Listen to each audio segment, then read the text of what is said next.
Hein? Dis. Mijn nièce, attendez, Dominique, Clémence. Ah ouais. Réfléchis-moi.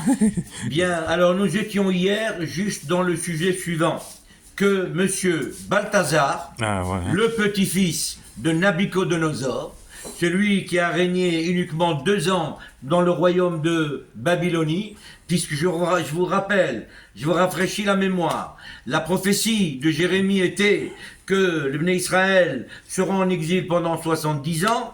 Le roi Nabuchodonosor, Nebuchadnezzar, lui, il a régné, comme la névoie lui a dit, pendant 45 ans. Son fils Évil, Merodach, il a régné 23 ans.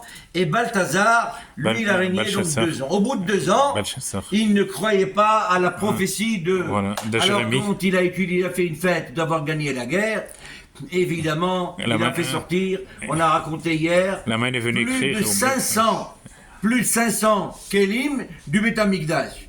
Il les a fait sortir, il les a utilisés pendant cette soirée qu'il faisait. On a raconté hier qu'il avait été déçu, et de heureux, et puis après il est déçu.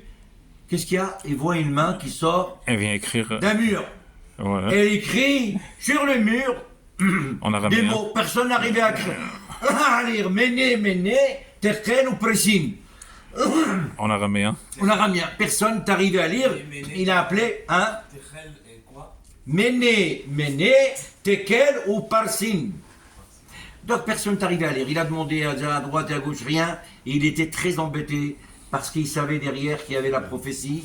Et il avait peur qu'il allait mourir. Voilà. Jusqu'à ce que sa grand-mère, c'est-à-dire la mère de Nabuchodonosor, elle l'a rencontré, elle l'a vu, elle lui a dit « Qu'est-ce que tu fais dans cet état-là? Pourquoi ?» Alors, et c'est quoi bien? Elle dit à Balthazar, qui est son neveu, son petit-fils plutôt, elle lui dit « Tu sais, cher roi, ne t'affole pas. Il y en a un dans ton royaume, il a l'esprit de Dieu. C'est comme un ange. Voilà. Il connaît parfaitement. Déjà, à l'époque de ton grand-père, il était là comme un ministre. Tout le monde l'aimait. Il est encore vivant. Va le voir, appelle-le, dis-lui qu'il va t'expliquer qui c'était. C'était le prophète Daniel. Daniel, voilà. Alors, il appelle Daniel. Il lui dit à Daniel, je vous donne ce que vous voulez. Expliquez-moi, c'est quoi la traduction de ces mots? Personne n'est arrivé à lire. Ces lettres-là, personne n'est arrivé. Et Daniel va rentrer, il va lui dire « Monsieur, vos cadeaux, je n'ai pas envie. Je ne veux pas. » Comme ça, c'est marqué dans la Mishnah, dans la Kabbale aussi, c'est marqué comme ça, que il faut éviter de prendre des cadeaux des autres. Sonner matanot, yahye.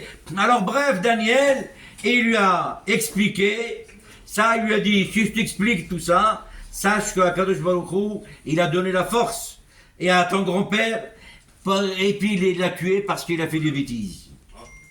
Et alors toi, tu refais encore la même bêtise. » Voilà, j'arrête là, je continuerai demain. Demain.